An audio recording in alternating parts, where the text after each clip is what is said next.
मी वाचनालयाच्या अध्यक्षांना विनंती करतो की त्यांनी आजचे व्याख्याते माननीय श्री प्रमोदजी बापट यांचं स्वागत करतो।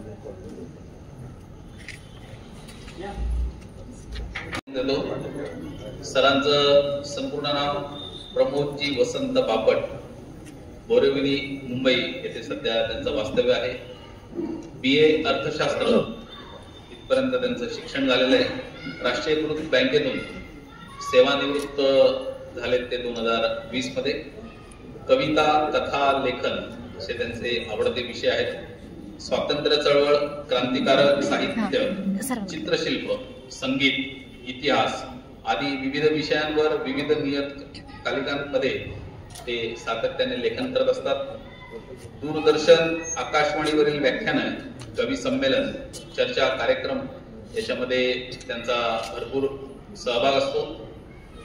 साहित्य अकादमी पश्चिम विभाग, गांधर्व महाविद्यालय वाशी, पंडित राकंजनकर संगीत विद्यापीठ लखनौ, मुंबई विद्यापीठ संगीत विभाग, मराठी नाट्य परिषद, शारदा संगीत विद्यालय वांद्रे, अखिल भारतीय साहित्य संमेलन अंबणे, अखिल Bharatiya Natya Sammelan Sawantwadi, gateway lit fest Mumbai Nehru centre, Mumbai आणि विविध व्याख्यानमाला, वाचनालय, महाविद्यालयांमध्ये परिसंवाद आणि व्याख्यानमालांमध्ये त्यांचा संवाद आहे आणि या इतर संस्थांमध्येही ते त्यांचा संस्थाचालक म्हणून सहभाग आहे। काही वर्ष संगीत रंगभूमीवर अभिनय, गायन आणि दिग्दर्शन याच्यामध्येही त्यांचा सहभाग आहे। विद्याधर गोखले संगीत नाटक प्रतिष्ठानच्या पदविका वर्गात अनेक वर्ष नाट्य इतिहासाचे त्यांनी अध्यापनही केले आहे। विविध सांगीतिक विषयांवर कार्यक्रमांची प्रस्तुती आणि निरूपणही ते करतात। सध्या राष्ट्रीय स्वयंसेवक संघ यांचं त्यांच्याकडे पश्चिम क्षेत्र म्हणजे महाराष्ट्र, गोवा, गुजरात या 3 राज्यांचे ते प्रचार विभाग याचे ते प्रमुख आहेत। त्याचं त्यांच्याकडे दायित्व आहे। मी त्यांना विनंती करतो की त्यांनी आजच्या व्याख्यानाला सुरुवात करावी। त्यांचा व्याख्यानाचा विषय आहे साहित्य आणि समाज। शेठ नारायण बंकट वाचनालय चाळीसगाव यांनी आयोजित केलेल्या या व्याख्यानमालेमध्ये आजचं पुष्प आपल्या सगळ्या सुविद्य श्रोतृ वर्गासमोर मांडण्याचं भाग्य मला मिळालं, यासाठी आरंभीच मी आनंद व्यक्त करतो आणि ज्यांनी हे निमंत्रण मला दिलं त्या सर्व महानुभावांना मनपूर्वक आदरपूर्वक धन्यवाद। महाराष्ट्राला एक व्याख्यानांची प्रदीर्घ परंपरा आहे। महाराष्ट्राचं संपूर्ण देशभर एक प्रतिमा चित्र असं आहे की हा विचार करणाऱ्यांचा प्रांत आहे।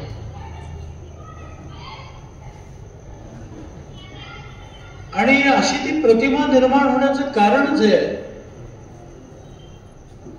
की या महाराष्ट्राने आजवर ऐकलंय खूप आणि आपली भारतीय परंपरा असं सांगते, ज्याने अधिक ऐकलंय तो ज्ञाता आहे, तो विद्वान, तो बहुश्रुत आहे, त्याने अधिक ऐकलंय। संस्कृत मध्ये ज्ञानाला प्रतिशब्द श्रुतम असा आहे। म्हणजे जे ऐकलेलं आहे, जे ऐकलं जातं। आणि या व्याख्यानमाला संयोजकांनी सर्व महाराष्ट्रावर हे अनंत उपकार करून ठेवलेले आहेत।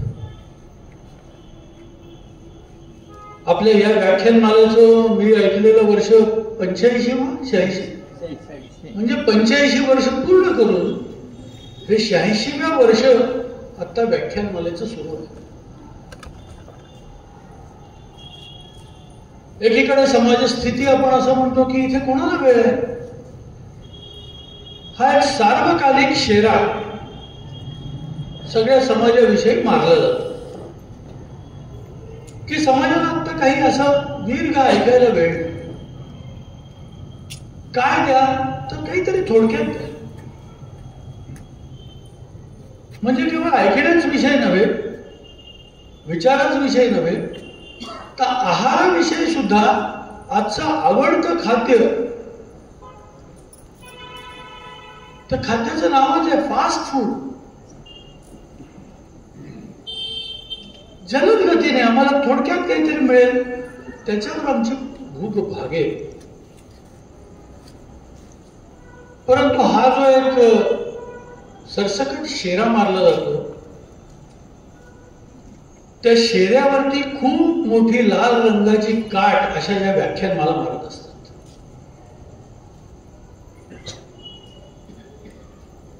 चाळीसगाव सारख्या एका तालुक्याच्या गावात 10 दिवसीय व्याख्यानमालेचं एखादं प्रयोजन आणि 1-2 नव्हे असं 85 आता 86व्या वर्षीपर्यंत सातत्यानं अथक अखंड योजायचं, हे त्यात योजकांचं कर्तृत्व आहेच आहे. परंतु इतकं ते एकतर्फी कर्तृत्व नाही, ते तितकंच मोठं कर्तृत्व आपल्या सगळ्यांचं. आपल्या सगळ्यांच्या आधारावरती त्यांना एक उमेद असते, बळ असतो, विश्वास असतो की या लोकांना हे ऐकायचं आहे. आणि कमी अधिक श्रोत्यांची संख्या होईल.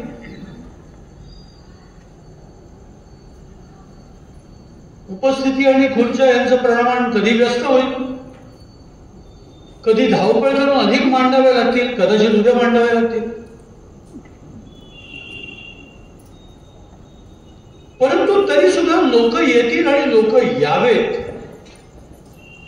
असा हा या संचालक मंडळीचा हट्ट आहे, आग्रह आहे. त्यामागे एक तळमळ आहे की समाजापर्यंत विविध विषय हे पोचवले पाहिजेत. हा समाज जितका ऐकता होईल, जितका अधिकांचा ऐकेल, एकचित्ताने कुठेतरी एकत्रित येऊन तो बसेल, स्थिरावेल, याची सगळ्याच समाजाच्या सौहार्दासाठी एक मोठी आवश्यकता असते.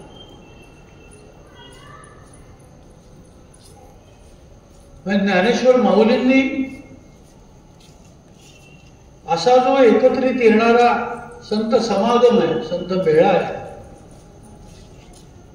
त्याचं वर्णन करताना ईश्वर निष्ठांची मांदी आली असं म्हणतात. अनवरत भूमंडळी भेटतू भूता, अनवरत अथकपणे अशी मांदी आणि अशी एकचित्तानं बसणारा समुदाय, समाज हा अशासाठी हवा असतो की त्यातून समाजाचं मन घडत असतं.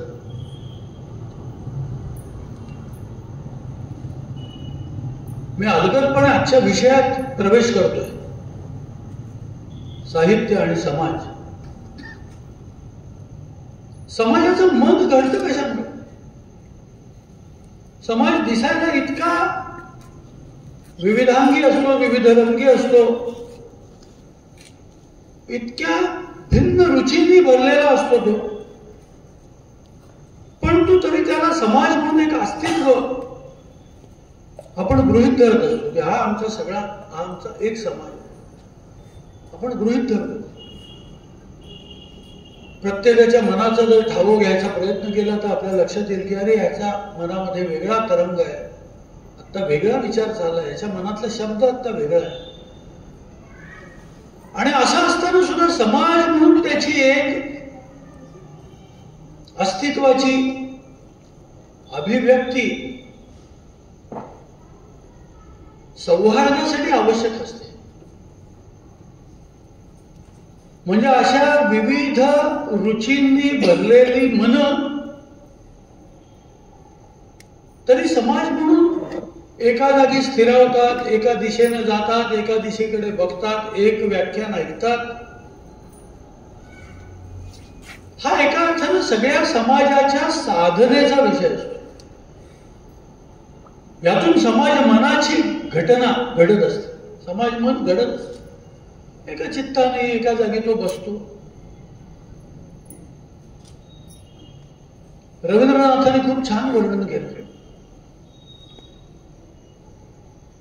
रवींद्रनाथ म्हणतात की अरे अशा अनेक अनंत बिंदूंनी बनलेली ही गंगा, परंतु 2 तटांमध्ये तिला वाहायला लावून विधात्यानं तिला एक अस्तित्व दिलं. अन्यथा काय होतं? विखुरलेले जलबिंदू हे तिचं स्वरूप होतं. परंतु 2 तटांमध्ये ती वाहू लागल्यावर तिला एक अस्तित्व मिळालं, एक नाव मिळालं, एक जीवन मिळालं. तिला एक धारा म्हणून लोक पाहायला लागले. तिचं महात्म्य वाढलं. तिचं अस्तित्व सगळ्या मनामध्ये रुजलं. हे जर आकाशातून टपटपणारे हे जे जलबिंदू होते, ज्यातून इतका मोठा प्रवाह निर्माण होतो, तसे जलबिंदूंच्या अस्तित्वाची कुठली खूण या समाज मनाने जपले मनामध्ये जपू शकतो का? नाही जपू शकतो. त्यामुळे असे विखुरलेले जलबिंदू असतात, त्यांना कधीतरी एका साच्यामध्ये 2 तीरांमध्ये बद्ध होऊन वाहायला लावलं की ती खळखळ गाऊ लागते गंगा. तिच्या दोन्ही पहिलं तटावरती जीवन जगू लागतात, संस्कृतीचे मळे फुलू लागतात, नंदनवन उभं राहतं.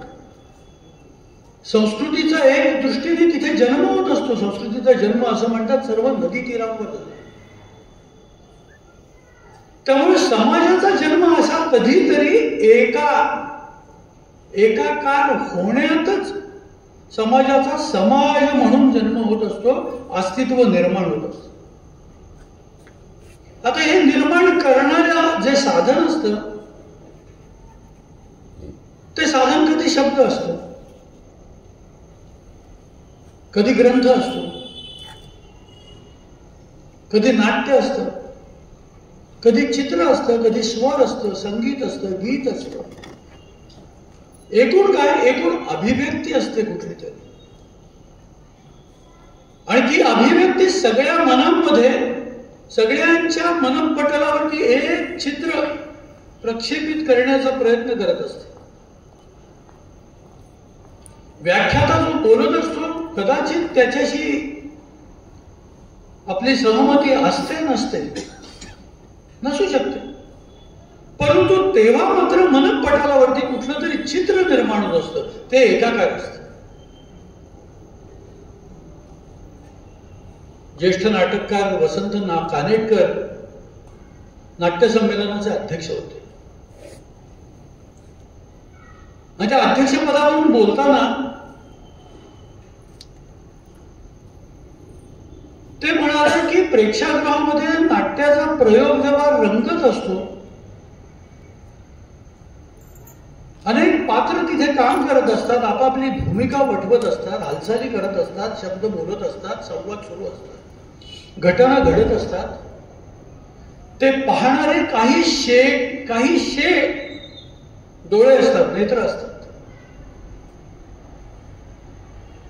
परंतु कानेटकर असं म्हणतात की बघणारे डोळे काहीशे हजार सुद्धा, परंतु तिथे घडलेल्या नाट्याशी तादात्म्य झालेलं मन मात्र एकाकार झालेलं असतं. आणि जणू सभागृहामध्ये एकच मन आता इथे साक्षात अवतरलेलं आहे, अशी स्थिती निर्माण झालेली असते. आणि असं एक मन करण्याची किमया हे शब्द, स्वर, संगीत, नाट्य, चित्र अशा विविध कला साधत असतात. अशी पूर्ण समाज मनाची एकाकार समाधी निर्माण करण्याचं मोठं सामर्थ्य ज्यात असतं, त्यालाच आपण एका अर्थानं त्याच्या विविध तरा, विविध पैलू लक्षात घेऊन त्याला साहित्य असं म्हणू. ते साहित्य असतं की जे समाजाला असं एकाकार करतं, काही काळ तल्लीन करतं. एक तादात्म्य सगळ्या समाजाचं एकाच विषयासाठी होऊन जातं. मनामध्ये कदाचित काही द्वंद्व सुरू होत असते मांडणी सुरू असतानाच, काय रे हे मांडतात पण हे मला पटत नाही, होऊ शकतं. म्हणजे तादात्म्य पाहणं म्हणजे सहमती देणं असं नाही, परंतु त्या क्षणाची एक तादात्म्यता सगळ्या समाज मनाची होऊ शकते. हे सामर्थ्य त्या साहित्याचं असतं.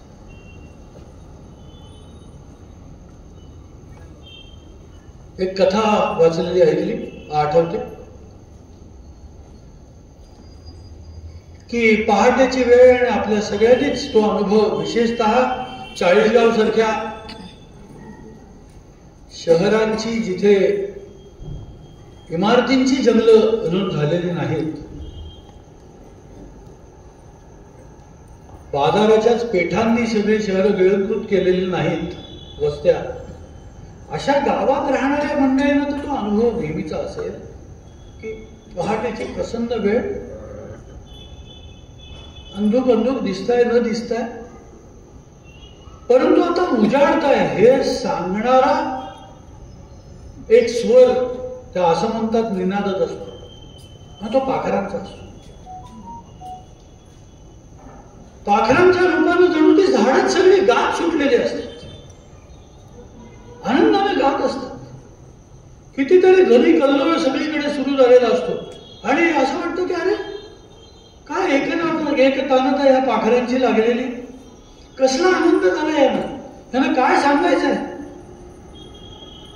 काय व्यक्त करायचं यांना आता असं वाटावं, असा ध्वनी कल्लोळ उठीला, अशी स्थिती असते. एका राजाला असं वाटलं की अरे काय छान आनंदाची ही स्थिती आहे, पाखरं इतकी छान गातात. त्यांनी सैनिक पिटाळले, म्हणलं अरे पाखरं धरून आणा, आणि त्यांच्यासाठी पिंजरे केले, पिंजऱ्यामध्ये ठेवले आणि वाट बघत बसला की आता ही पाखरं गातील. पिंजरे रंगीत केले, उत्तम उत्तम डाळिंबाचे दाणे दिले, पेरूच्या फोडी दिल्या, काय काय जे अन्न असतं ते उत्तम अन्न दिलं, सोन्याचे पिंजरे केले. पाखरांचं गाणं मात्र कुंठित झालं. मग कोणीतरी तपस्व्यांनी राजाला सांगितलं की राजा काय झालं, तू पाखरं नेलीस त्यांचं. राजा म्हणला गात नाहीत. विचार त्यांना का नाही गात. ते म्हणलं ते कुठलंच अक्षर, गाण्याचं अक्षरच उच्चारच नाही, मला कसं सांगते. तपस्वी म्हणाले बियर आपण विचार. पाखरांना विचारलं तेव्हा पाखरं म्हणाले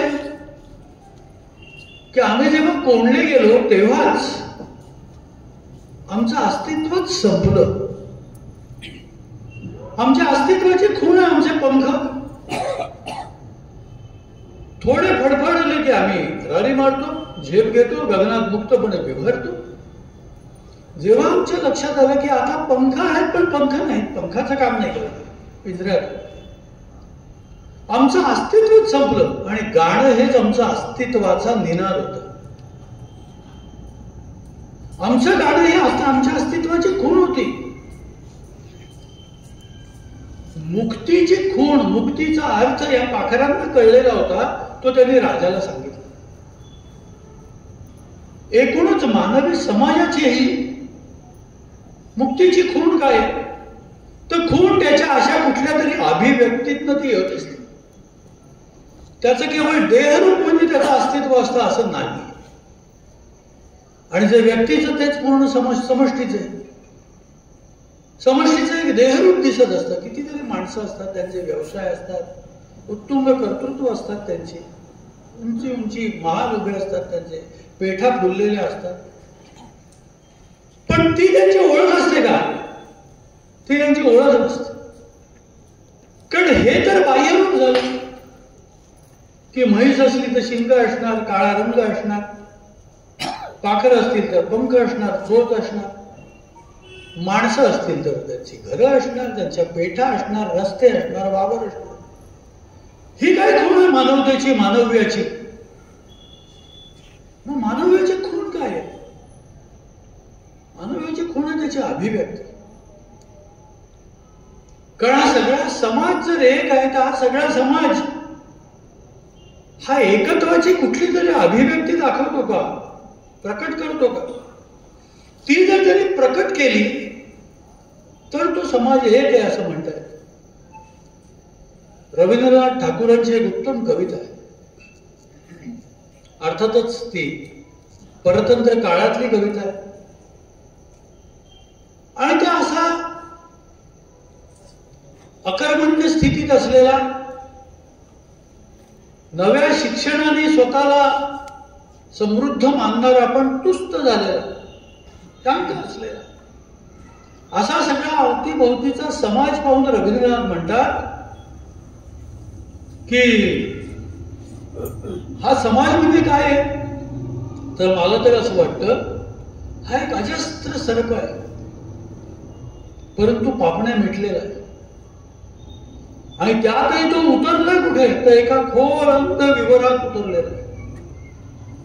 हळूहळू उतरता उतरता त्याला प्रकाशाची ओळखच उरली नाही आणि त्याला वाटतं जणू हेच माझं अस्तित्व आहे. माझ्या अवतीभोवतीचा अंधार ही माझ्या जीवनातली उणीव नाहीये. अशा या समाजाला प्रकाशाचा पंख, प्रकाशाचा पहिला थेंब हा कशात मिळेल? तो जर मिळाला तर त्याला कळणार आहे मी कोण आहे आणि मी कुठे आहे. आणि तो मिळण्यासाठी सगळ्यांना मारण्याची एका हाकेची मी वाट पाहतोय, अशा अर्थाची ती कविता आहे. या सगळ्यांना मारायला एक हाक रवींद्रनाथांना आली होती. म्हणजे सगळ्या समाजाला समाज म्हणून अस्तित्व देण्यासाठी काय हवं असतं? तर एक ओळख हवी असते, एक परिचय हवा असतो, एक खूण हवी असते. आणि त्यातून सगळ्या समाजाला असं वाटायला लागतं की हे म्हणजे मी आहे. आणि हे जेव्हा त्याला कळू लागतं तेव्हा तो हालचाल करू लागतो. सगळे मिळून एकमेकांना पूरक हालचाली करू लागतात. काही जण त्यातले अकर्मण्य राहिले तरी फारसं बिघडत नाही. त्या काही जणांच्या हालचालीसाठी सगळ्यांनी एका दिशेनं काही काळ चालावं लागतं. दुसरं उदाहरण सांगतो, महाराष्ट्रातलं उदाहरण. दीर्घ काळ पारतंत्र्य सोसणारा महाराष्ट्र. आणि कसं पारतंत्र्य? तर कुठल्याच अभिव्यक्तीचं स्वातंत्र्य नाही आणि स्वतःची एका अर्थाने ओळख मोडून टाकायची. मानहानी असली तरी सुद्धा मानहानीचं शल्य सुद्धा मनाला ठेवायचं नाही, ती खंतही बाळगायची नाही, त्या विरुद्धचा असंतोष तर दूरच राहिला. मग तुमचे जे मानबिंदू असतात त्या समाजाचे, ते मानबिंदू आपल्या डोळ्यासमोर भग्न होताना पाहायचे, ते ध्वज उतरताना पाहिजे, ती मंदिरं विध्वंस होताना पाहिजे, मूर्ती तुटताना पाहिजे. आणि तरी त्याची प्रतिक्रिया द्यायची नाही. अशा एका शून्य मनस्क स्थितीतला सगळा महाराष्ट्र तो परत ताळ्यावर यावा, जागा व्हावा, काम करू लागावा. जणू याचसाठी इथल्या संत परंपरेनं काम केलं का? हे सगळ्या समाजाला त्यांनी म्हटलं का असं की अरे असे बसलं काय? कुठं? किमान बाहेर या, किमान एका मार्गावर या, किमान एका दिशेनं 4 पावलं टाका. त्यातून वारीचा उदय झाला का? आरंभ झाला का? मूर्ती नाही आहे तरी वारी सुरू करा. काय करा? नाम घ्या, शब्द घ्या, अक्षर घ्या. आणि शब्द हाच साहित्याचा एका अर्थाने प्राण आहे, अंश आहे. तर त्यामुळे शब्द घेऊन उभा राहिलेला हा महाराष्ट्र 1, 2, 3, 400 वर्ष जेव्हा असा एका वाटेनं चालू लागला, तेव्हा या मराठी मूर्खामधल्या सुस्त झालेल्या, निप्राण झालेल्या, अधोमुख झालेल्या, तेजोहीन झालेल्या अशा समाजाला काही वर्ष असा एका दिशेनं एक नावाचा उच्चार करत एका दिशेनं 4 पावलं चालल्यानंतर हे बळ आलं की त्याला स्वप्न दिसू लागले, त्याला संकल्प दिसू लागले, स्फुरू लागले. आणि मग छत्रपती शिवरायांचं साम्राज्य उभं राहिलं. ते करण्यासाठी आधी त्या समाजाला एकाकार व्हावं लागलं, एका दिशेला जावं लागलं. आणि हे महत्वाचं काम जे साधन करत असतात त्याला आपण साहित्य असं म्हणतो. मग तेव्हा ते संत साहित्य असत, परंतु ते साहित्यच होत. ते केवळ महाराष्ट्रात झालं असं देशभर झालं. विविध प्रांतोप्रांतीय असे संत उभे राहिले आणि त्यांनी असं म्हटलं त्या समाजात. आणि केवळ पारतंत्र्याच्याच विरोधात नव्हे, कुठे असमानता होती, विषमता होती, दुष्ट रूढी होत्या, त्याच्यासाठी या संतांनीच तेव्हा समाजाला जागा केलं, पुढे सुधारकांनी जागा केलं. या सगळ्याच्या पोटी होतं काय? समाजाला एक करणाऱ्या शब्दाचा शोध हे सगळे सर्जक मंडळी घेत. त्या समाजाला एक हाक कुठली पुरेल? कुठल्या एका हाकेने या समाजाला एकाकार करता येईल, जागा करता येईल, उठवता येईल. मग समाज आपली वाट शोधेल, आपला उत्कर्ष साधेल, आपल्या ध्येयाचं मंदिर, त्याचं शिखर आपोआपच परिश्रमानं गाठेलच गाठेल. परंतु तो एकाकार होण्याची आवश्यकता आहे. समाज म्हणून त्याचं अस्तित्व त्यात निर्माण होण्याची आवश्यकता आहे. हे समाज म्हणून त्याचं अस्तित्व निर्माण होणं हे नेमकं शब्द करतं, स्वर करतं, संगीत करतं, त्याला आपण साहित्य असं. एका ज्येष्ठ पाश्चात्य कवीचे एक शब्द आपण सगळ्यांनी अनेकदा ऐकलेले असतात. बायरन असं म्हणाले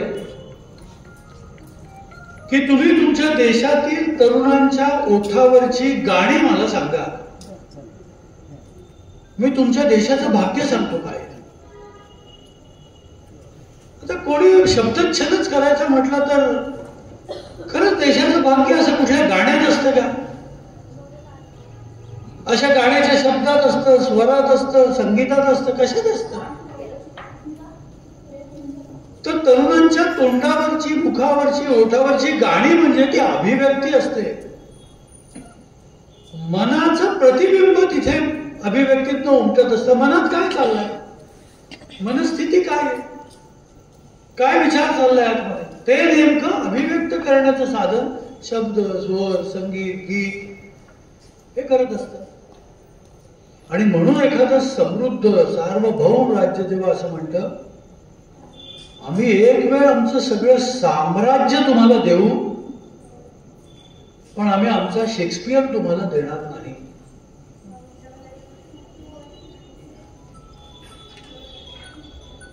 संपूर्ण आंग्ल समाज जेव्हा असं म्हणतो आमचं शेक्सपियर देणार नाही, त्याचा अर्थ काय? पूर्ण राज्य व्यवस्था, पूर्ण समृद्धी, संपन्नता, स्वातंत्र्य हे सगळं शेक्सपियर नावाच्या एका लेखकाच्या बदल्यात ते वजा करायला सगळा समाज का तयार होतो? हे शब्दशः घ्यायचं नसतं. त्यातून इतकाच अर्थ घ्यायचा असतो की खरोखर त्या शब्दाने त्या समाजाला समाज रूप दिलेलं आहे. त्या शब्दाची महती ती आहे. ते शब्द विल्यम शेक्सपियरचं केवळ एक नाटक उरत नाही, एक ती कथा उरत नाही, केवळ त्या प्रसंगाचं चित्रण उरत नाही, तर ते पाहताना होणारा एकाकार असा जो समाज आहे, त्या समाजाचं एकत्व साधलं जाण्याचं एक महत्वपूर्ण साधन शेक्सपियरचं साहित्य बनतं. आणि साहित्याची ही श्रेष्ठता आहे. आपण असं म्हणतो की हे दोन चिरंतन प्रवाह आहेत. तसे समाजाला एक चिरंतन आयुष्य असतं, समाज संपत नाही. हे सगळ्या जगाने पाहिलं. कितीतरी युद्ध होत असतात,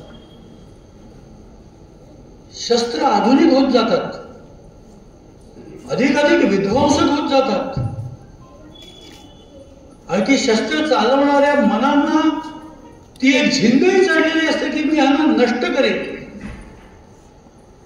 परंतु समाज नष्ट होत नाही, तो लढत राहतो, तो दुर्बल होतो, तो तिथून विस्थापित होतो, तो आपली ओळख विसरून जगभर परागंदा होऊन फिरत राहतो, परंतु नष्ट होत नाही. तो कधीतरी कुठेतरी परत एकत्र येतो. आणि त्या समाजाला एकत्र आणण्याची जे साधनातलं सगळ्यात महत्वाचं साधन असतं त्याला आपण साहित्य असं म्हणतोय. मग ते कधीतरी गाणं असतं, कधी ती भाषा असते, कधी एखादा शब्द असतो, कधी एखादं संगीताचा स्वर असतो, काही असतं. परंतु ते समाजाला समाज रूप देत असतं. आणि मग जगभर परागंदा झालेला, विसरून गेलेला, आपला मूळ मुलूक कुठे हे माहिती नसलेला, त्या त्या समाजातली ते रंगरूप परिधान केलेला असा मग ज्यू समाज असतो. तो 2000 वर्षानंतर एकत्र येतो आणि तो म्हणतो होय आम्ही एक समाज आहोत. त्या भाषेच्या ओळखीचा एक शब्द त्याला एकत्र आणत असतो. तो शब्द असतो पुन्हा भेटू. ते पुन्हा भेटू विसरत नाही, बाकी सगळं बदलत राहतं. वेशभूषा बदलते, आचार पद्धती बदलतात, सण उत्सव बदलतात, रीती बदलतात, आहार विहार बदलतात, परंतु पुन्हा आपण तिथेच भेटू हे वाक्य ते विसरत नाही, शब्द विसरत नाही. हे शब्दांचं सामर्थ्य. 1957 मध्ये डॉक्टर सर्वपल्ली राधाकृष्णन तत्कालीन मद्रासमध्ये, आजच्या चेन्नईमध्ये, संस्कृत विश्वविद्यालयाच्या रजत जयंती समारोहात महनीय वक्ते म्हणून गेलेले होते. दीक्षांत कार्यक्रम होता आणि दीक्षांत कार्यक्रमात एक उत्तम असतं की तिथे उत्तीर्ण विद्यार्थ्यांचाच एक लखलखता उजेड सगळीकडे असतो. कारण दीक्षांत त्यालाच दीक्षा दिली जाते. परंतु सर्वपल्ली राधाकृष्णन सर्वगामी प्रज्ञा असलेले असे प्रज्ञावंत होते, विचारवंत होते, ज्ञाता पुरुष होते. ते त्यांच्या भाषणात असं म्हणाले, आता गुणांच्या तेजानं लवलवणाऱ्या अनंत ज्योती मी इथे पाहतो, परंतु दिव्यांच्या अवतीभोवती प्रकाश असला तरी तळाशी कुठेतरी काळोखाचा बिंदूही असतो. त्यामुळे आज दीक्षांत सभागृहात उपस्थित जरी या ज्योती असल्या तरी कुठे कुठे कुठे कुठे अनित्तरणांचे आकांत तोही मला आता इथे ऐकू येतो. आणि या उत्तीर्णांच्या या तेजाच्या प्रकाशाबरोबरच मला यांच्या डोळ्यासमोरची एक उज्ज्वल स्वप्न दिसत आहेत आणि त्या स्वप्नांबरोबरच एक खूप आशंकेनं थरथरणारं, अस्वस्थ झालेलं असं पराभवाला सामोरं जावं लागेल की काय असं शंकित झालेलं मनही मला दिसतं. कारण हे सगळे उत्तीर्ण आहेत, परंतु भवितव्याची चिंता यांना सतावते. तत्कालीन कदाचित अशी काही स्थिती असेल की नवा उत्कर्षाचा कुठला मार्ग अवरुद्ध झाला असेल, मंदी आलेली असेल, काहीतरी तत्कालीन स्थिती असेल 57 सालची. पण राधाकृष्णन हे दोन्ही टिपतायत आणि ते म्हणतात की अशा वेळेला आपल्या मनाला कुठला तरी आधार हवा असतो. आणि तो आधार कशात मिळतो? राधाकृष्णन जो आधारासाठी आपल्याला बोट दाखवतात ते आपल्या आर्ष साहित्याकडे दाखवतात. ते म्हणतात आपल्या आर्ष साहित्य किंवा कुठल्याही महाकाव्याचे कुठलेही सर्ग काढावे आणि ते वाचत बसावे. ते तत्कालीन इतिहासाचे छायाचित्र नाही आहेत ते. त्या साहित्यामध्ये नव्या वाटेवर चालण्यासाठी प्रकाशाचे पुंज हे आहेत, ते पुंज आपण पकडायला पाहिजे. मला खूप महत्वाचं वाटलं भाषण की आपल्या कुठल्याही तत्कालीन येणाऱ्या वैषम्यावर, वैराग्यावर, वैफल्यावर आपल्याला असा कुठला तरी उजेडाचा आधार हवा असतो. हा आधार आपल्याला कशातनं मिळेल, कशातनं मिळू शकतो? तर राधाकृष्णन सांगतात, तुम्ही असं जे शतकांना पराजित करत, कालाला पराजित करत राहिलेलं जे आपलं साहित्य आहे ना, अशा कालजयी साहित्याचं कुठलंही पान उघडा, तुम्हाला प्रकाश मिळेल.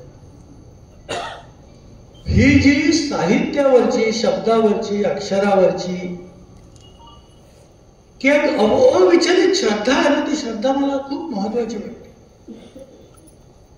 असा आणखीन एक श्रद्धावंत समाज आज आपल्या अवतीभोवती देशात तर वावरतोच. आपला जो शीख बंधू आहेत आपले सगळे, या शीख बंधूंच्या जीवनातलं नित्यकर्म एक असतं.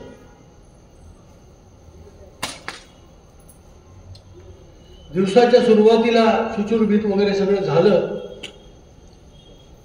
की त्यांच्या देवघरात ठेवलेल्या ग्रंथसाहेबाचं ते कुठलंही पान उघडतात आणि त्याच्यावरचा एक शब्द वाचतात आणि त्याला ते म्हणतात प्रकाश पाना. त्या दिवसाचा उजेड मिळतो त्याला, असं ते म्हणतात. आता ही शब्दावरची जी अविचल श्रद्धा आहे ना, मला असं वाटतं ती खूप महत्वाची आहे. आता याला कोणी म्हणे ग्रंथ प्रामाण्य हे काय, असं करण्यात काय अर्थ आहे? ठीक आहे, प्रत्येकाने आपापली रीत काढावी, पण अशा कोसळत्या क्षणी किंवा अशा उमेदीच्या क्षणात आपण सुद्धा कुठली तरी खिडकी उघडण्याच्या प्रयत्नात असतोच. आपल्याला कुठली तरी उजेडाची तिरी भावीच असते. प्रत्येकाचं कृती वेगळी होईल. कोणी ग्रंथ उघडेल, कोणी गाणं ऐकेल, कोणी बाहेरचं एखादं दृश्य बघेल, कोणी एखाद्या तत्वचिंतकाचा एखादा विचार वाचेल. परंतु अशी कुठली तरी प्रकाशाची तिरीप आपल्याला देणारं साधन हवं असतं. मंडळी, ते साधन हे साहित्यच असतं. त्यामुळे दोन धारा आहेत. आपण एकीकडे म्हणतो समाज हा अविनाशी आहे, तो नित्य सुरू असतो, पुढे पुढे पुढे पुढे जात असतो. पिढ्या घडत असतात. एक पिढी दुसऱ्या पिढीच्या खांद्यावर उभी असते, पुढची स्वप्न पाहते, वाट पाहते आणि त्यातून प्रस्थान करत राहते. त्यामुळे समाजाला असा अंत नाही, समाज पुढे पुढे जात असतो. दुसरी धारा जी आहे ती धारा अशा साहित्याची, ती असे काळाला पराभूत करत ती धारा पुढे पुढे पुढे पुढे चाललेली असते. आणि त्या शब्दाचं, त्या साहित्याचं वैशिष्ट्य असं असतं की ते शब्द नवोन्मेषशाली असतात, ते जुने होत नाहीत. आपण असं म्हणतो की अरे हे परंपरागत आहे, हे परंपरेतलं आहे, पण मुळात परंपरा हा शब्दच कधीही जुनं न होण्याच्या अर्थाचा शब्द आहे. परम परम परम, पुढे पुढे पुढे पुढे, त्याचं नाव परंपरा आहे. त्यामुळे परंपरा म्हणजे मागास, संपलेलं, जुनं, टाकाऊ, शिळं असं ज्यांना ज्यांना वाटतं ते एका अंधारात वावरत असतं. खरं परंपरेचाच अर्थ असा असतो की आणखीन पुढे काय, आणखीन पुढे काय, आणखीन पुढे काय, परम परम परम असं पुढे पुढे जाणं, ते जाण्याची वाट म्हणजे परंपरा. अनेक जणांनी आधी असंच पुढे पुढे जाण्यासाठी मागे पाहिलेलं असतं आणि पुढचं पाऊल टाकलेलं असतं. परंपरेतनं असे प्रकाशाचे प्रतिशब्द मिळवायचे असतात, मिळत असतात. इंग्रजीत एक म्हण आहे की सॉंग हॅज लॉंगेस्ट लाईफ. सगळ्यात जास्त दीर्घजीवन कोणाला आहे तर गीताला सर्वात दीर्घजीवन आहे. का तर गीत एका पिढीतून दुसऱ्या पिढीत येत असतं.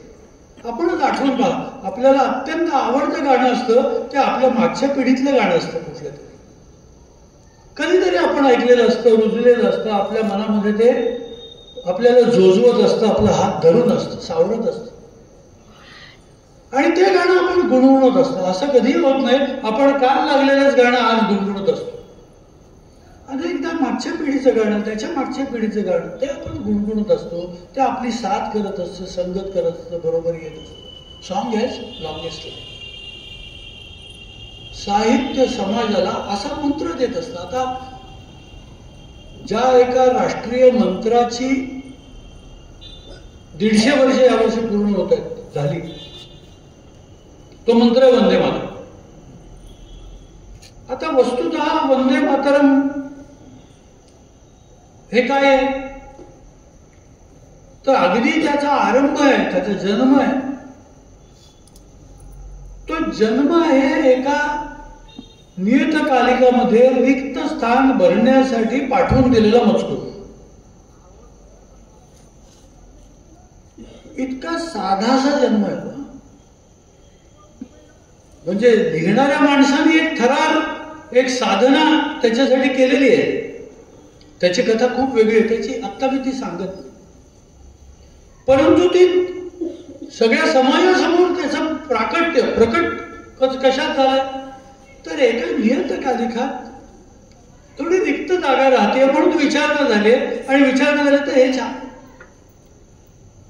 त्याच्यानंतर 2 दशकं जात आहेत, आणि 2 दशकानंतर एखाद्या कादंबरीमध्ये एका पात्राच्या एका प्रसंगात कादंबरीमध्ये एक गीत म्हणून ते गीत येईल.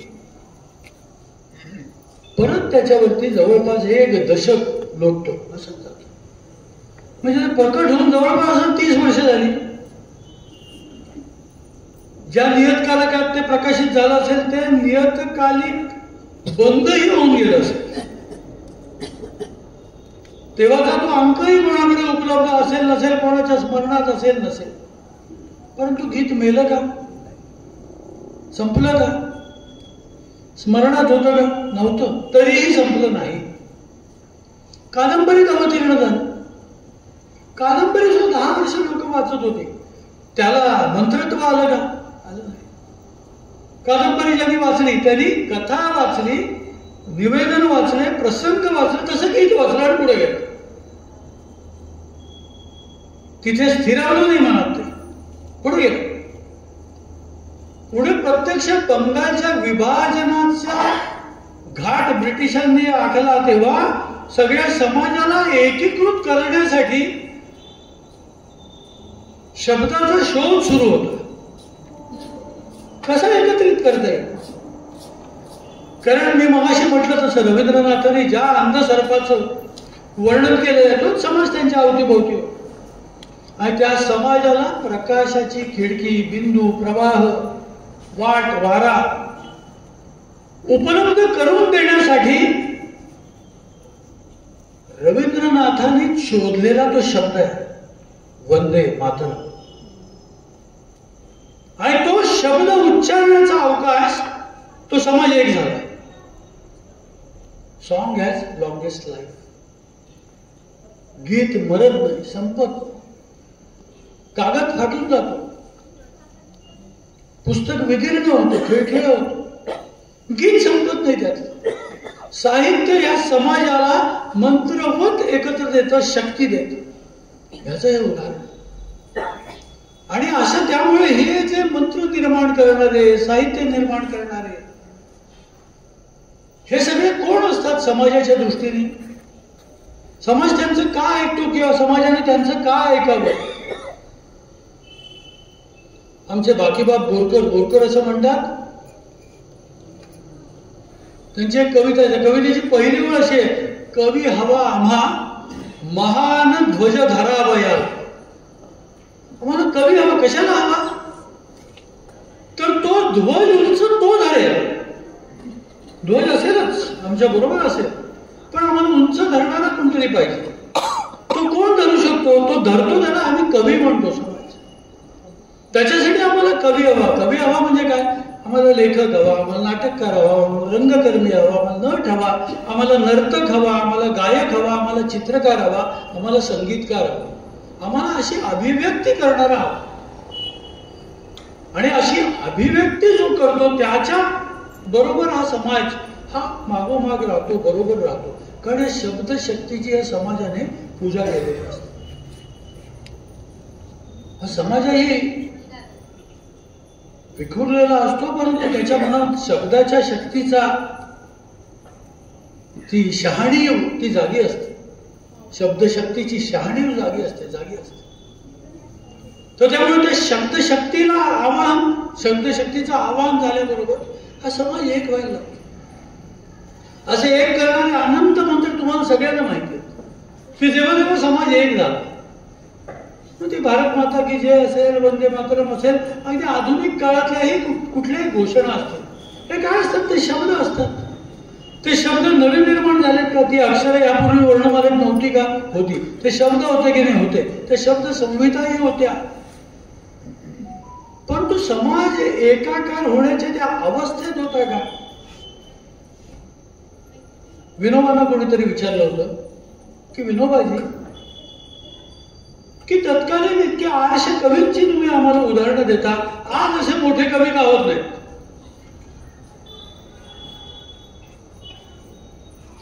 विनोबाजी असं म्हणाले की तुला काय वाटतं, या कवींना निर्माण कोण करतो? या कवींना जन्म कोण देतो? या कवींना या सर्जनाची तंद्री कोण देतो? त्या साधनेची बैठक कोण देतो? त्या समाधीचं अधिष्ठान कोण देतो? तो देणारा समाज असतो. समाजामधला जो काय कल्पना असतो, अंतःप्रभा असते, स्मशानभूत शांतता असते,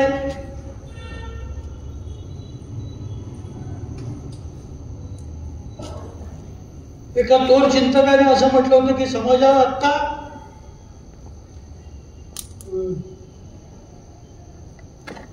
कान फुटतील एवढी अक्षुण्ण शांतता आहे. कान फुटावेत अशी अक्षुण्ण शांतता आता समाजात पसरलेली आहे. त्या शांततेचा एक स्वर असतो. त्यामुळे समाजामधली जी उद्गार असते, तर समाजामधली जी अस्वस्थता असते, ती या सगळ्याला एक ऊब देत असते. आपण पाहतो पाखरांची जी वीण असते, त्या अंड्यानं उभारा हवा असतो. तो उभारा कोण देतो? हा समाजच देतो. समाज मनामध्ये खळबळ चाललेली असते. कधी समाज मन एकदम उत्साहित झालेलं असतं, उल्लसित झालेलं असतं, आनंदानं नाचू लागतं. कधीतरी अशा आनंदाला सुद्धा गीताचा पाना फुटतो आणि कधीतरी अशांततेला सुद्धा मंत्राचा स्वर भेटतो. तर त्यामुळे साहित्य समाजाला उभं करतं हे खरंच आहे, परंतु दुसरी ही बाजू, तो समाज या सगळ्या साहित्याला आवश्यक असं एक वातावरण तयार करत असतो. विनोबाजी म्हणतात, अरे हा समाजच या नव्या कवींना जन्म देत असतो. त्यामुळे त्या समाजाची जसं ते बायरन म्हणाले तसंच आजचा कवी पहा आणि मग समाज काय आहे हे ओळखा. आजच्या कवीला निर्माण या समाजानेच केलेलं असतं. तर त्यामुळे समाजाचं एक दायित्व असतं की आमच्या कुठल्या कवींची आम्ही पाठराखण करू, कुठल्या विचारांच्या मागे आम्ही उभे आहोत, कुठल्या विचाराला आम्ही प्रतिसाद देऊ, कुठला ध्वनी हा आमच्या अंतरात्म्याचा आवाज आम्हाला वाटतोय. अशा शहाणपणाने समाजाने या सगळ्याकडे पाहायचं असतं. तर समाजाकडे वेगवेगळे निकष आहेत आणि आपल्या पूर्वसुरींनी सुद्धा या सगळ्या अभिव्यक्तीच्या आस्वादासाठी काही निकष सगळ्यांच्या समोर ठेवले आहेत. एक पश्चिमेतनं आयात केलेला पण तो आज आपल्याला भारतीयच वाटणारा असा निकष आहे, सत्यम शिवम सुंदर.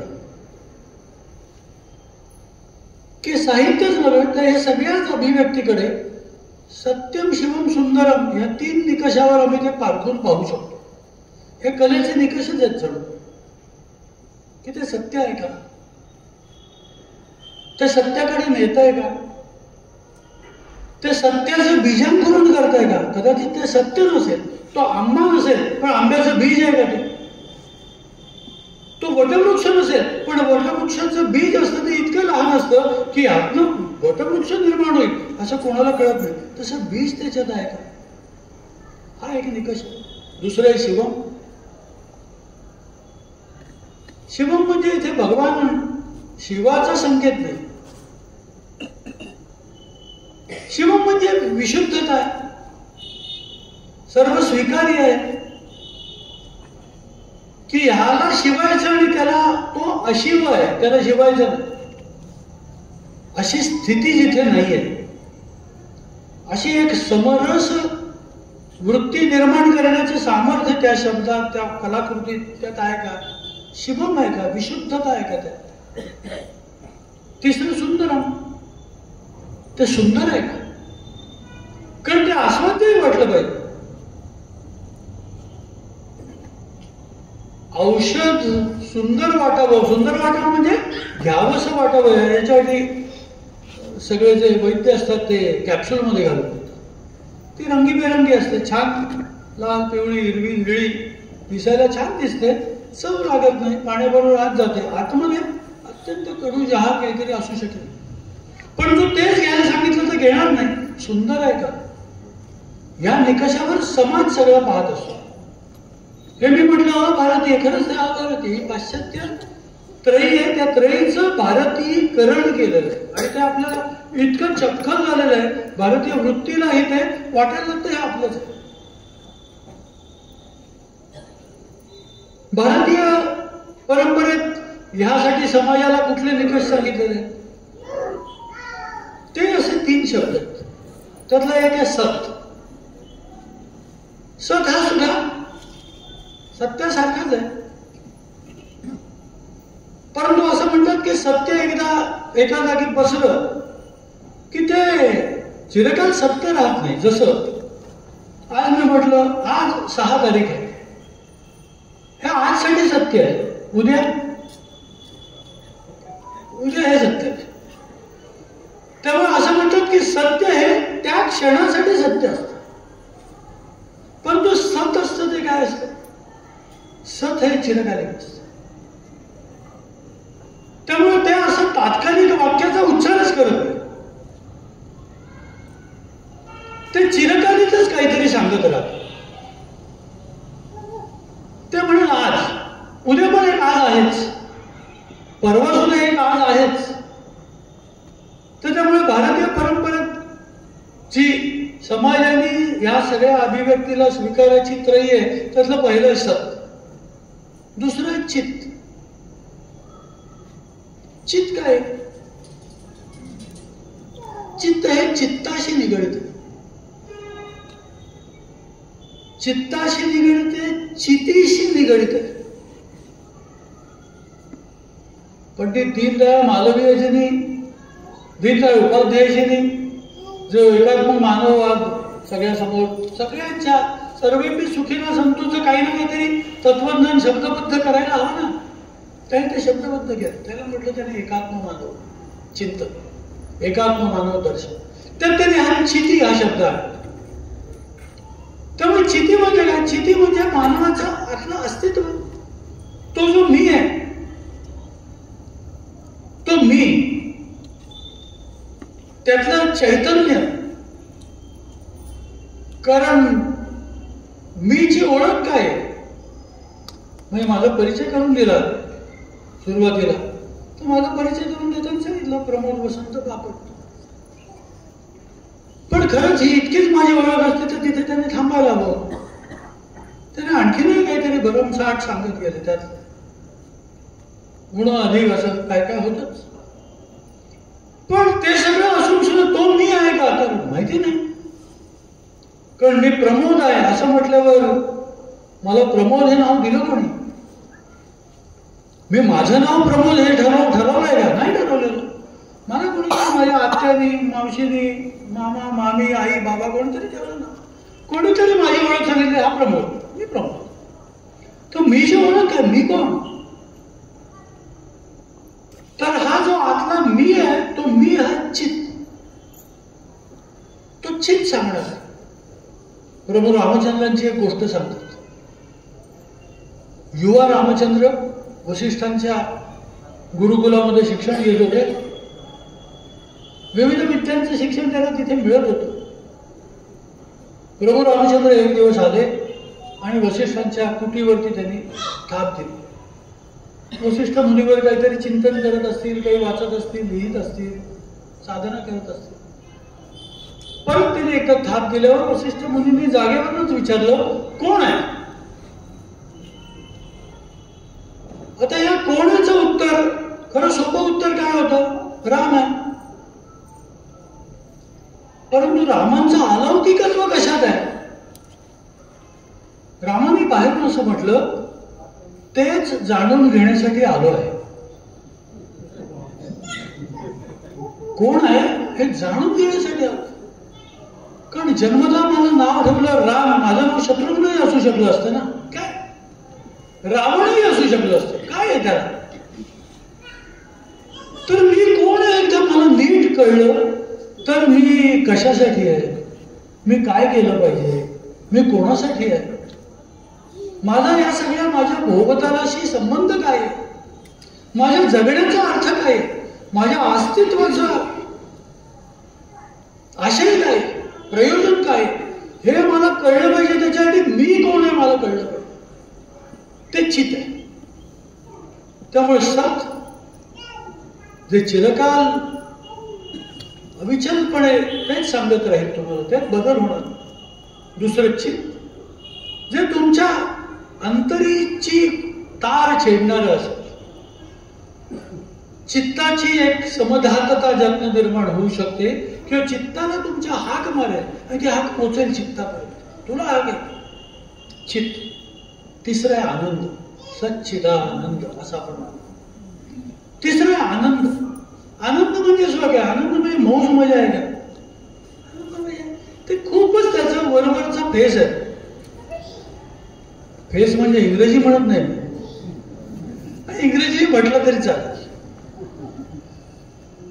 परंतु ते बरोबरच आहे. आनंद म्हणजे हौस मौज मजा. आनंद म्हणजे आणखीन खोल आहे. रामकृष्ण परमहंसाने एका शिष्याला म्हटलं होतं, अरे तू माग माझ्याकडे, काय मागतोस?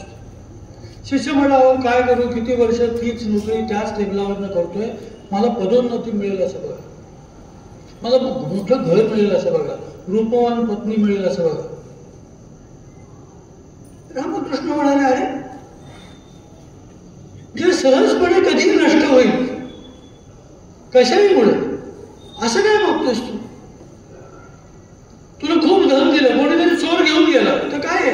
आत्ता धन होतं, नंतर धन नाही. तू परत येशील माझ्याकडे, माझं धन होतं ते नेलं, चोरून नेलं, तुम्ही परत द्या. असं काहीतरी माग जे माझ्याकडनं कोणीही तुझ्याकडनं चोरून देणार, अविनाशी असेल ते तुझ्याकडे राहील. रामकृष्ण म्हणले, तो आनंद. आनंद म्हणजे तो आहे की जो माझा दुसरा कोणी चोरून देऊ शकत नाही. माझ्या आनंदाचा दुसऱ्याला उपद्रव नाही. माझ्या आनंदाच्यामुळे दुसऱ्याच्या मनामध्ये हेवा निर्माण नाही होणार. अरे याच्या घरावर एक यमला चढला असं त्याला वाटलं. तो माझा आनंद माझा माझा राहील, तृप्तीत राहील, माझ्या पुरता राहील. मी दिलाच तर त्या आनंदाचा सुगंध दुसऱ्याला मिळेल. बहुतांनी काय मिळेल? सुगंध मिळेल. अरे हा आनंद आहे, छान आहे, हा छान आहे, आज याचं मन छान दिसतंय असं तो म्हणेल. त्यामुळे त्याचंही मन छान होईल. आनंदाचीच लागण कदाचित झाली तर झाली, त्यातनं हेवा निर्माण नाही असं काहीतरी. तर हे 3 निकष आपल्या परंपरेने आपल्याला दिले.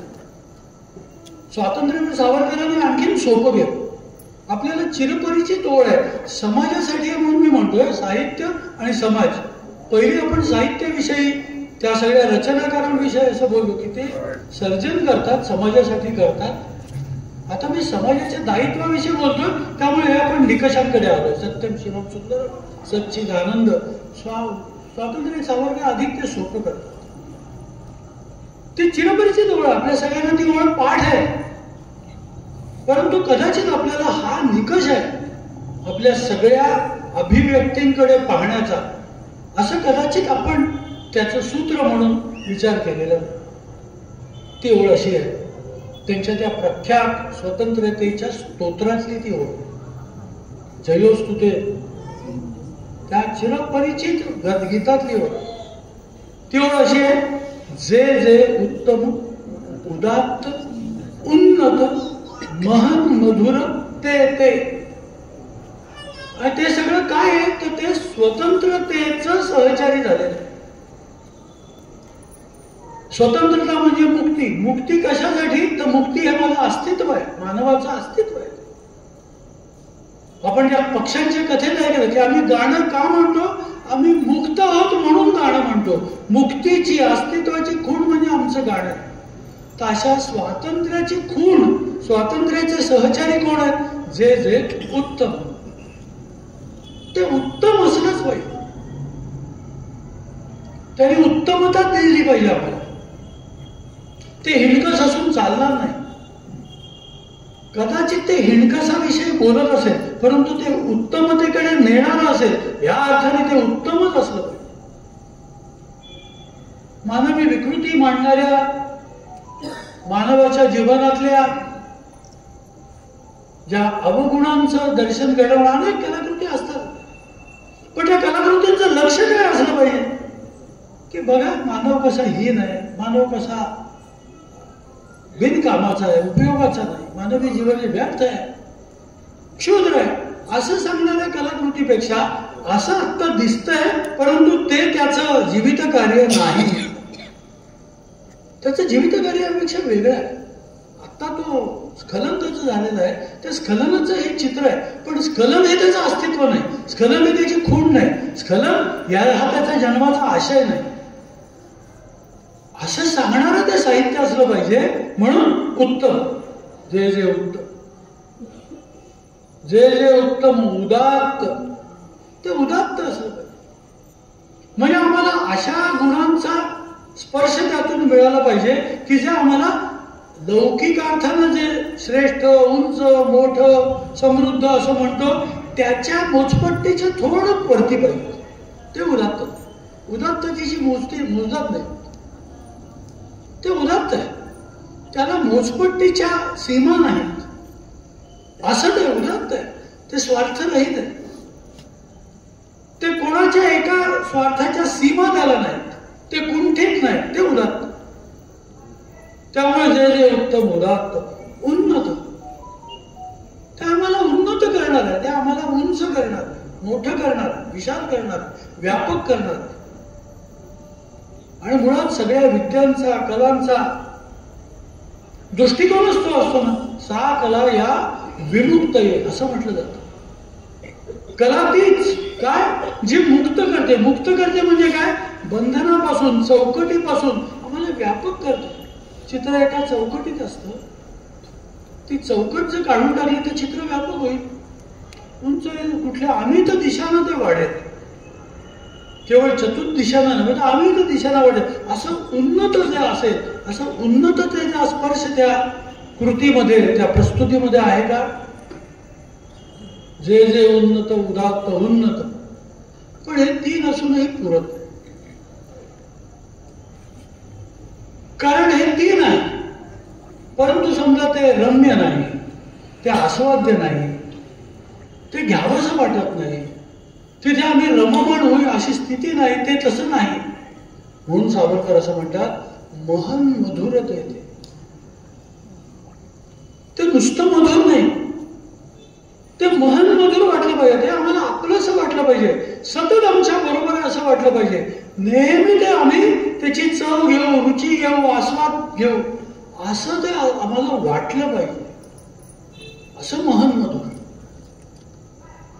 तरच ते स्वतंत्रतेचं सहचारी होतो. बाकीबाब बोरकरांच्या आणखीन एका ओळीचा संदर्भ द्यावा सांगतो. एक वाक्य आपल्याला सगळ्यांना माहिती, ते संस्कृत वचनच आहे, सत्यम ब्रूयात. आपल्या सगळ्यांना माहिती, सत्य बोला. अनेकांना तर त्याचा थोडा गंडही असतो. मी खरं आहे, मी कणकावून खरं सांगतो, मी काय परवा करत नाही कोणाची. अरे मी खरं सांगतो आणि मी कोणाची परवा करत नाही, मग सांगतोस का. म्हणजे तुझ्या सत्य सांगण्याला प्रयोजनच नाही काय. असं नसतं, प्रयोजन हे आहे मी कसा स्पष्ट वक्ता आहे हे कळलं, पण ते सांगून तुला समोरच्यात परिवर्तन हवंय ना. स्थितीत परिवर्तन हवं आहे, व्यक्तीत परिवर्तन हवं आहे. मग मी हा असा हे उपयोग नाही. सत्यम ब्रूयात पूर्वम ब्रूयात अशी आपली परंपरा सांगते. बोरकरांची एक उत्तम कविता आहे आणि जीवनातलं सगळं देखणे पण सांगणारी ती कविता. त्या देखणेपणातल्या कवितेतला एक छंद असा आहे की बोरकर म्हणतात देखणे ते ओठ. आता कुठले ओठ सुंदर, कुठले ओठ देखणे. देखणं म्हणजे काय, जे पाहत राहायचे असेल, जे कुस्करावं, जे हस्तगत करावं, जे म्हणून टाकावं, जे खिशात टाकावं, जे केवळ आपल्याला असं नाहीये. देखणं म्हणजे काय, देखणं म्हणजे सगळेजण देखत राहिले, पाहत राहिले, जे दृष्टीला समृद्ध करतात. देखणे ते ओठ. त्याच्या आधी पण खूप ओळ. हाताविषयी म्हणतात देखणे ते हात, ज्यांना निर्मितीचे डोहळे. हात कुठले सुंदर, तर नेलपॉलिश लावलेले, मेहंदीने रेखलेले, रंगलेले किंवा अत्यंत स्वच्छ सुंदर असले नाही, ते तर दृश्य सुंदर आहे. देखणे कुठले आहेत, पाहतच राहावे, जे दृश्यच होतात. केवळ वस्तू उरत नाही, तर जे दृश्य होतात, दर्शनीय होतात. देखणे ते हात, ज्यांना निर्मितीचे डोळे. तर देखणे ते ओठ मध्ये बोरकर असं म्हणतात, देखणे ते ओठ जेथे सत्य होते कोवळे.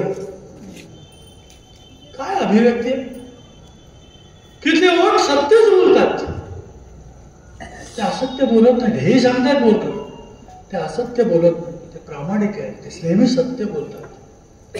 पण सत्य त्यातनं अभिव्यक्त होताना काय होतं, ते कोवळं होतं. मार्तंड जे तापहीन होत. आम्हाला मार्तंड हवा आहे, पण तो तापहीन हवा आहे असं ज्ञानदेव सांगतात. की मार्तंड आहे, उष्णता मिळाली पाहिजे, ऊर्जा मिळाली पाहिजे. तो आमचा नेता असला पाहिजे, तो आमच्या समोर येऊन टाकला पाहिजे, आम्हाला त्याने एक केलं पाहिजे, ऊर्जावान केलं पाहिजे, सशक्त केलं पाहिजे. पण तो जर तापहीन, ताप देणारा असेल तर आम्ही पळू त्याच्यापासून. आपण म्हणून नको, मी जातो आतमध्ये बसतो, दार लावतो, खिडकी लावतो. मला मार्तंड जे तापहीन आहे, सत्य होते कोवळे. मला असं वाटतं समाजानं आपल्या समोर येणाऱ्या सगळ्या कला, शब्द, साहित्य, संगीत, पुस्तक, नाटक, गाणं, नृत्य, चित्र अशा सगळ्या अभिव्यक्तीकडे कसं व्हावं, तर त्या सत्य सांगणाऱ्या असतात, पण त्या कोवळ्याही पाहिजे. त्या आम्हाला पोचणाऱ्या असतील तर आम्ही काय करू, आम्ही दुरावू त्याच्यापासून, आम्ही दूर जाऊ. आम्हाला नकोसं वाटेल, आम्ही म्हणू अरे बरोबर आहे तू हे सांगतो, पण हे मला पूर्ण हतोत्साही झालेल्या अर्जुनाला श्रीकृष्ण गीता सांगतात. केवढा धीर आहे, प्रत्यक्ष भगवंत आहे तो सांगतोय, पण केवढा धीर ठेवलाय त्याने. 18 अध्याय खरं एका शब्दात सांगून मी सांगतो ते ऐक. जय पाहिजे तुला ऐक. एक हुकूम सोडला असता, हातात चाबूक होताच, कारण सारथी होता, एक मागे फिरवता आला असता, त्याने ते नाही केलं. त्याने त्याला जागा केलं. कारण अशा एका चाबुकाने कदाचित आज माझं तू ऐकशील, पण तू सदासाठी विवेकी व्हावं, सदासाठी जागे राहावं, सदासाठी माणूस, तुझं मनुष्यत्व हे सदासाठी राहायला पाहिजे. तर काय केलं पाहिजे, सत्य होते कोवळे केलं. मी तुला असं सांगितलं पाहिजे की तुला असं वाटेल हे माझंच आहे, माझ्यासाठीच आहे. आमच्या समोर येणाऱ्या सगळ्या ज्या कला आहेत, प्रस्तुती आहेत, चित्र आहेत, चित्रपट आहेत, नाटक आहे, नृत्य आहे, या प्रस्तुतीतून समाजाला ते सांगण्यासाठीच निर्माण झालेले असते. असं म्हणतात की जेव्हा कलाकृती पूर्ण होते, ती कलाकृती त्या कलावंताची राहतच नाही, त्याची नसतेच ती. आणि असं दाखलाही देतात त्याचा. महाराष्ट्रातलं नाही, सगळ्या जगाला वेळ लावणारं लावण्य जे पाषाणामध्ये महाराष्ट्रात उभं राहिलं, अवतीर्ण झालं, ते वेरूळचं कैलास लेणं. ते वेरूळचं लेणं खोदणारा जो शिल्पकार होता आणि लोक काम करत होते, तो प्रमुख शिल्पी होता. तो शिल्पी रात्रभर घाम विसरून काम करत होता. करता करता कधीतरी त्या पत्थरावरच त्याला झोपलं, चिडलेला होतो तो आणि खूप वर्ष काम करत होतं. काम पूर्णतेकडे आलेलं होतं. पहाटेच्या गार गार मंद वाऱ्याने त्या शिल्पकाराला जाग आली आणि त्यांनी डोळे उघडले तर समोर त्या पाषाणातनं उमललेलं ते मंदिराचा कळसाचं कमळ ते त्याला दिसलं. त्याच्या तोंडून शब्द आले, हा हे कोणी केलं? ही जी अलिप्तता आहे ना, ती अलिप्तता अहंकारापासून दूर ठेवते. त्यामुळे अहंतेतनं निर्माण झालेली कलाकृती ही समाजासाठी नसतेच. ती त्या कलावंतच कवटाळून बसलेला असतो, त्यांनी दिलेली असते समाजात, पण त्यातून तो स्वतःला मुक्तच करून घेत नाही. तो सतत बघत असतो, समाजाला मी कसं सुनावलं, समाजाला मी कसं चित्र दाखवलं, आता बघा, असं तो त्याच्यापासून तो वेगळाच होत नाही. अरे तू केलंच ना, आता ती समाजाची झाली कलाकृती. कुमार गंधर्वांचं इथं गाणं, मुंबईमध्ये गाणं होतं आणि नेहमीच्या सभागृहात होतं, एका नाट्यगृहात ते गाणं. म्हणून असेल कदाचित किंवा काय घडलं असेल माहिती नाही, परंतु त्या गाण्याला सोलापूरचे मोठे रसिकवर्गीय प्राध्यापक श्रीराम पुजारी हे मुंबईत आलेले होते. ते कविवर्य मंगेश पाडगावकरांचे मित्र होते. पाडगावकरांना म्हणाले, अरे काय करतोय दुपारी, कुमारजींचं गाणं जाऊया. ओके, ते त्या शिवाजी मंदिर नावाचं नाट्यगृह, त्या नाट्यगृहात गेले, बसले. काळोख होता त्यामुळे काही कळलं नाही. मग मध्यंतरात फक्त उजेड पडला. मध्यंतर झालं होतं, गाणं उत्तम चाललेलं होतं. उजेड पडल्यावर पाडगावकरांनी अवतीभोवती पाहिलं तर त्या सगळ्या प्रेक्षागृहामध्ये 22 श्रोते होते. किती? 22. ते पाहून चकित झाले, अरे काय असं कसं घडलं. त्यामुळे मध्यंतरात जाऊन कुमारजींना भेटावं, त्यांना म्हणावं, छान चाललंय गाणं, मजा आली, आम्ही आलोय बरं का, असं सांगावं. असं जे मनात होतं ते तिथेच थांबले, थिजले. ते म्हणले, नको रडावं, गेल्यावर काय सांगायचं, इतके कमी प्रेक्षक आहेत नाही, काय नको, ते आपल्या चेहऱ्यावर खंत दिसेल, जाऊयाच. गेले. गाणं पूर्ण झालं, उत्तर रंग झाला. आता तर गेल्याशिवाय राहतच नाही, मित्र आहेत ना कुमारजी पण, त्यामुळे गेले भेटायला मंचावर. लांब उभे राहिले, आत ते सगळी वाक्य आवरण चाललेलं होतं. कुमारजीने पाहिलं, अरे लांब का उभा, हे आणि चेहऱ्यावर काय असं प्रश्नचिन्हाचा हँगर लावलाय, तर का जमलं नाही का गाणं, असं कुमारजी तेवढं नाही, गाणं तर काय उत्तम झालं. मग असे का दिसत आहेत तुमचे चेहरे? ते म्हणले, कुमारजी काय सांगू आम्हाला, तुम्हाला काय वाटलं असेल याचाच आम्ही विचार करतो. ते म्हणले, कशाचं काय वाटायचं? ते म्हणले, नाही हो, काय प्रेक्षागृहामध्ये रिकाम्या खुर्च्याच होत्या, 22 कसं सांगायचं, त्यामुळे ते म्हणले खूप लोक नव्हती असं म्हणलं. कोण अरेच्छा म्हणून तुम्हाला खंत वाटते? कुमारजी असं म्हणाले, इथे बाहेर पाहून कोण राहतो, कलावंत कुठे पाहून हे सगळं करत असतो, तो आत पाहून करत असतो, आत पाहून करत असतो. आत पाहून केलेली कृती ही महत्कृती म्हणून, कालजयी कृती म्हणून स्थिरपद होते समाज मनावर. कारण त्याच्यामध्ये ती अहंता चिकटलेली असते, माझं आहे, मी सांगतोय, तुला कळत नाही मी सांगतोय, अशी पंतोजीचे पाठ समाजाला नको असतात. समाजाला काय असतं, जे जे उत्तम उदात्त उन्नत महान मधुर ते हवं असतं. त्यामुळे समाजाला अशी विसंगती दाखवणारी, विपन्नता दाखवणारी, अंधकार दाखवणारी, आमचे दोष दाखवणारी त्या कलाकृती नको आहेत का, हवेत, पण तू त्या देताना तू असाच आहेस असं सांगणारे नको. मग काय कलाकृती आहेत आम्हाला, या दोष तुझ्यात, तुझं जीवित कार्य हे नाही ते आहे. किमान असं सूचन त्याच्यामध्ये असं काय आमच्यावर टीका करणार, केवळ आमची दुर्दशा दाखवणार, अंधकारमय दाखवणार, असं नकारात्मक, असं समाज हे मोठं लेखन असं मानत नाही, मोठं साहित्य, कालजयी साहित्य मानत नाही. त्यामुळे समाजाकडे एक शहाणी बसते. आणि ज्या समाजाची ही शहाणीव जागी राहते त्या समाजामध्ये नवं साहित्य जे असं कालजयित्वाच्या पायरीला पोचणारं असं साहित्य निर्माण होत राहतं. वसंत कानेटकर एकदा खांडेकरांना भेटायला गेले. खांडेकरांच्या अंतिम काळात आपल्या सगळ्यांना माहिती असेल, कधीतरी वाचलं असेल, त्यांची दृष्टी गेलेली होती. कानेटकरांनाच वाईट वाटत होतं की अरे केवढा मोठा लेखक, आणि त्यामुळे गेल्यावर त्यांनी नमस्कार केला, पायाला हात लागला. त्यातूनच खांडेकरांना कळलं काहीतरी. ते म्हणलं अरे असं काय करतोस, कसलं वाईट वाटतं. ते म्हणलं नाही, ज्याने आम्हाला दृष्टी दिली त्याचीच दृष्टी आज. ते म्हणलं अरे हा पण एक अनुभव आहे, हा पण एक अनुभव आहे. त्यामुळे दृष्टीशिवाय सुद्धा जगाची अनुभूती घेता येते का? जगाची केवळ दृश्यानुभूती नसते, स्पर्शानुभूती असते, गंधानुभूती असते. अशा वेगवेगळ्या अनुभूतीतून सुद्धा मला हे जग जाणून घेता येईल ना. मला असं वाटतं कलावंत असा मोठा होत असतो, आपल्याला म्हणतो मोठा होतो.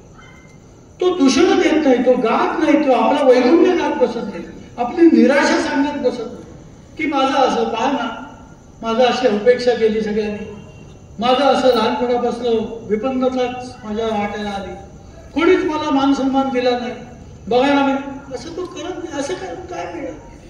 तुझं रडगाणं ऐकून काय करणार आहे समाज? समाजाला काहीतरी नवा प्रकाश, उजेड, सुगंध तो हवा.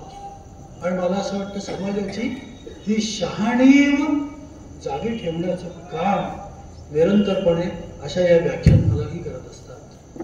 जसं साहित्य, पुस्तकं, नियतकालिकं, रंगभूमीवर येणारी नाटकं, चित्रपटगृहात लागणारे चित्रपट, मालिका, नृत्य, अभिजात संगीताचे गाणं, हे सगळं जसं ते आपल्या सगळ्यांना एका संस्कृतीचं संजीवन देत असतात वेगवेगळ्या मार्गाने.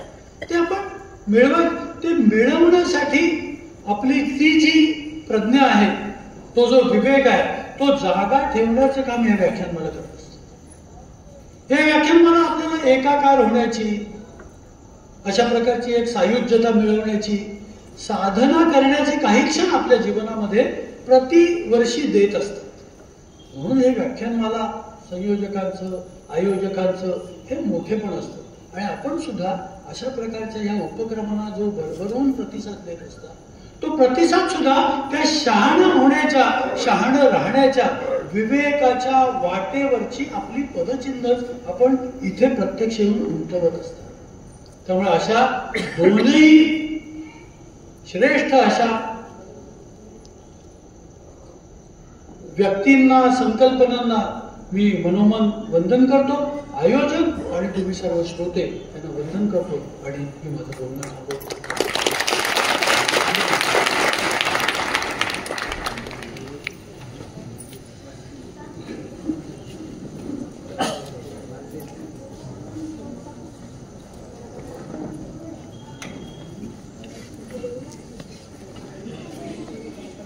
सज्जन श्रोते हो, सरस्वती व्याख्यान मालेतील आजचं पुष्प गुंफताना आदरणीय गुरुजींनी आपल्या समोर अनुभव सिद्ध ज्ञानातून जे ज्ञानाचं सिंचन केलं, मला असं वाटतं की निश्चितपणे आपण त्यासाठी एका जोरदार टाळ्यांनी